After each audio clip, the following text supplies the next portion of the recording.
This is hands down going to be the hardest skyblock challenge I have ever attempted in my life. No starter chest, no outside help from islands in a completely void world, where the only thing inside of this world is a floating island, one tree, and a single lava bucket. And I have to use all of that to my advantage in hopes of beating the game. Holy crap, guys. This is going to be the hardest challenge ever. What am I doing? Also, I totally missed this in the intro, but it's super important for me to let you guys know this. I am playing in hardcore mode without natural regeneration, which means if I take damage, the only way to get those hearts back is to consume special items such as the suspicious stew. And we need to get an infinite source of that stew if we have any chance of beating this challenge. Ladies and gentlemen, Ultra Skyblock has officially begun. This is phase 1. Project Regeneration. Now, the ingredients for the Regeneration Suspicious Stew is a red and brown mushroom mixed with an oxide daisy. The mushrooms you can only get from a wandering trader, and the oxide daisy you can only find in very specific parts of your world. And lucky for you, I got a plan for exactly how I'm going to do that. The first thing is get myself this dang tree to grow. Yes, the tree grew. All right, kind of off topic, but if your guys'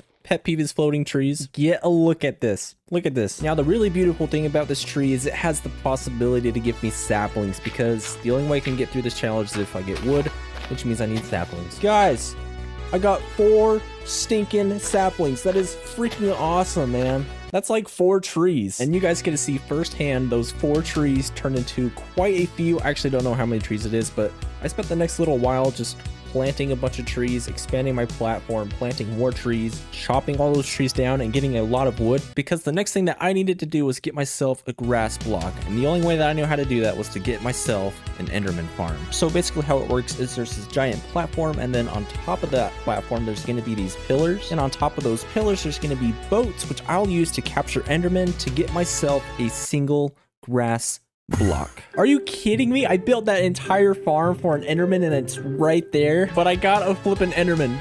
This is huge. I'm actually genuinely excited about this. Don't get me wrong, guys. This is so cool. We got so lucky. All right, Mr. Enderman, give me a grass block, please. Pick it up so that I can kill you, and that way I can get the grass block. Yes. Yes. Get out of my life and give me your dang grass block. All right, I actually am waiting for a second Enderman to get a second grass block, and look at this. This is the farm working. It trapped the Enderman, it's raining, and it's not taking damage. I am a genius. I'm so smart. I'm just gonna back up nice and slow. I don't want to go forward in a boat because sometimes you launch forward, and that would be the worst way to die ever. Thank you for your service. It is very much appreciated, and now you are dead, and I have 2 grass blocks. Sweet. All right, guys, we are about to start our first palm sweaty moment. Descending